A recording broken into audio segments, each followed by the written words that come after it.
Now, this part, bilis lang naman to. This is just quick, a very quick, um, mga,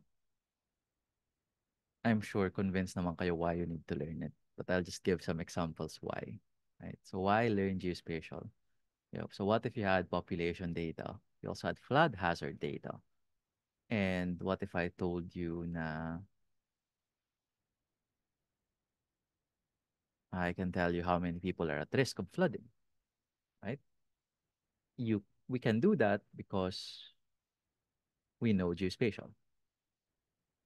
Second example, what if you had the location of households, a road data set, a location of your project, and I can tell you, how many people are possible beneficiaries of your projects. If you're going to do house-to-house work, what's the best route to take? Or if you already have these projects in place, ano yung mga areas? Ano yung mga hindi na aabot ng ating mga ospital, ng ating mga fire trucks, ng ating mga police stations, right? Kaya natin yung gawin because of geospatial. What if you had a set of parameters related to, people at risk of diseases? Again, nung pandemic, this was one of the best examples that I gave. And may mapa ka ng barangay. With geospatial, you will know how and also where to prioritize your interventions.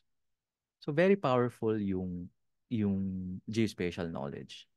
And whenever iniisip natin kung paano magsosolve ng isang problem geospatially or spatially, kumbaga paano natin sasagutin yung mga katanungan habang kino-consider natin yung lokasyon, yung lugar, etc. Ang lagi lang nating tatandaan, lahat ng bagay ay pwede nating i-consider na layer. Right? Ito yung pinaka-common na example nito. And you've seen this probably image so many times now. That is essentially a an example showing that the real world or yung reality, pwede natin siyang i-abstract, right? Into different layers. Meron akong layer ng land use, meron akong layer ng elevation, meron akong layer ng parcels, ng streets, yung customers, this could be assets, this could be anything. But by combining those layers, I make a model of the real world that I can then use to answer any question that I want, right?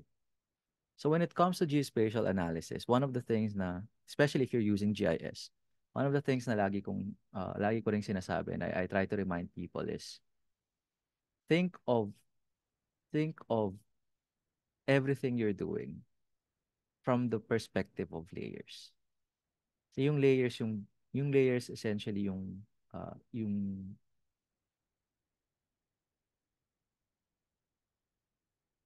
bubuhay sa analysis mo. You will live and die with the accuracy, precision nung pag-model mo sa mga layers na to. Right? So let's jump into some specific use cases ng Q.